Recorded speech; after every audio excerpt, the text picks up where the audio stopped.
마태복음 22장 23절에서 33절. 본문과 주제 소개. 마태복음 22장 23절에서 33절은 부활을 믿지 않는 사두개인들이 예수님께 부활에 대해 질문하는 장면입니다. 그들은 형사취수법을 예로 들어 한 여인이 7형제와 결혼한 이야기를 가정하며 부활 때 누구의 아내가 되겠느냐라고 묻습니다. 이 질문은 부활 신앙의 모순을 드러내려는 의도였습니다.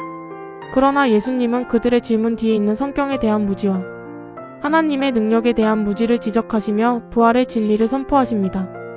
이 본문은 하나님은 죽은 자의 하나님이 아니라 살아있는 자의 하나님이시며 하나님과의 관계는 영원히 이어지는 생명의 관계임을 가르쳐 줍니다. 본문 배경과 핵심 메시지. 사두개인들은 제사장 귀족 계층으로 모세오경만을 권위 있는 성경으로 인정했고 천사나 부활을 믿지 않았습니다. 그래서 그들은 부활 신앙을 가진 바리새인들과 종종 논쟁했습니다. 이날 그들은 예수님을 시험하기 위해 질문을 던졌습니다.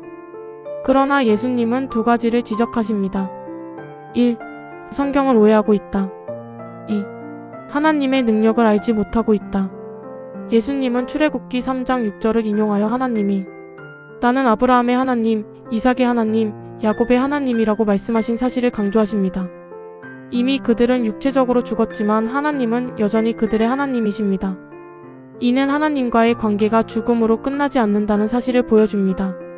따라서 본문의 핵심 메시지는 하나님과 맺는 관계는 죽음 이후에도 이어지는 생명의 관계이며 하나님은 영원히 살아계신 분이라는 것입니다. 본문 묵상. 1. 신앙의 왜곡은 성경을 오해할 때 시작된다. 예수님은 너희가 성경도 하나님의 능력도 알지 못하는 고로 오해하였도다 29절라고 말씀하십니다. 사두개인들은 성경을 읽었지만 그 의미를 제대로 이해하지 못했습니다. 오늘 우리의 신앙도 마찬가지입니다. 말씀을 부분적으로 이해하거나 자신의 생각으로 해석할 때 신앙이 왜곡될 수 있습니다. 참된 신앙은 말씀을 통해 하나님을 바로 아는 데서 시작됩니다. 2. 부활의 삶은 지금의 삶과 차원이 다르다. 예수님은 부활 때에는 장가도 가지 않고 시집도 가지 않고 하늘에 있는 천사들과 같다고 말씀하십니다. 이는 결혼 제도가 사라진다는 의미라기보다 부활의 삶이 지금의 인간 질서와 다른 차원의 삶이라는 것을 의미합니다.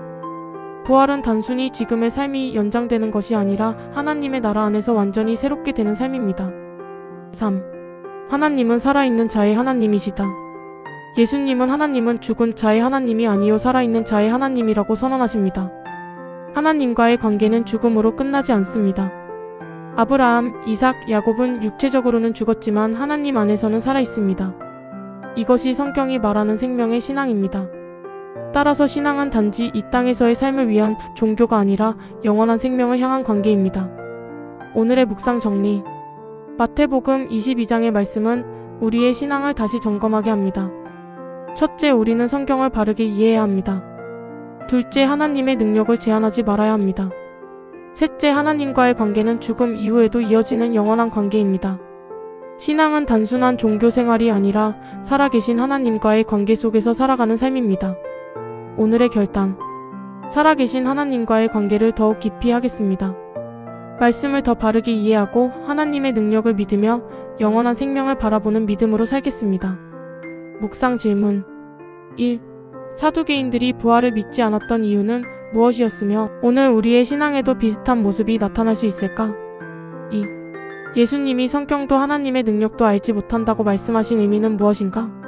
3. 하나님이 살아있는 자의 하나님이라는 사실이 오늘 우리의 삶과 죽음에 대한 태도에 어떤 변화를 주는가? 구독과 좋아요를 눌러주시면 더 많은 분들과 이 묵상을 공유할 수 있습니다. 감사합니다.